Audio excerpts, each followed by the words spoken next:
ఇది గెరిక మామూలుగా దెబ్బలు తగిలితే గనక గెరికి బాగా సూర్ణం మెత్తగా నూరేసి ఏంటి నూరిన తర్వాత లైట్గా పసుపేసి దెబ్బలు తగిలిన చోట మానుకోకుండా ఉండిద్ది చూసావా, మానుకోకుండా అలాగే ఉండిద్ది చూడు.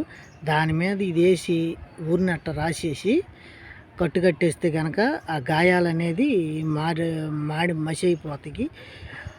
ఈ కడుపులో పేక్కి పూత పూసింది అని అంటారు చూసావా, ఆ పూతకిను ప్లస్ పాయింట్ కడుపులో మంటకు కూడా దీన్ని గెరికిని మామూలుగా టమాటా పచ్చడి, అలా పచ్చిమిరకాయల పచ్చడి అలా పచ్చడి చేసుకుంటాం కదా, అలా పచ్చడి చేసుకుని గెరికిని మామూలుగా తింటే కనుక పచ్చడి చేసుకుని తింటే కడుపులో ఉన్న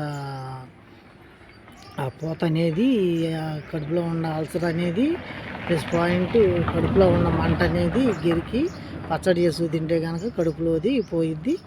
ఈ దెబ్బలు తగిలిన దాని మీద కాటికల్లి నూరుకుని మామూలుగా ఇది ఉండిద్ది కదా,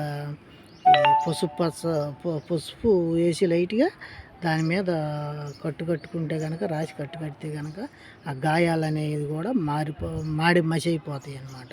వినాయకుడు అసుంటోడే, వినాయకుడు స్వామి ఆయనే పచ్చడిలాగా భూమి మీదకి వచ్చి గెరిగి తిన్నాడనమాట. సూర్యుడిని మింగి కడుపులో మంట పుడితే ఇది వచ్చి కింద గెరిగి తింటే కడుపులో మంట అనేది తగ్గిపోయింది వినాయకుడు.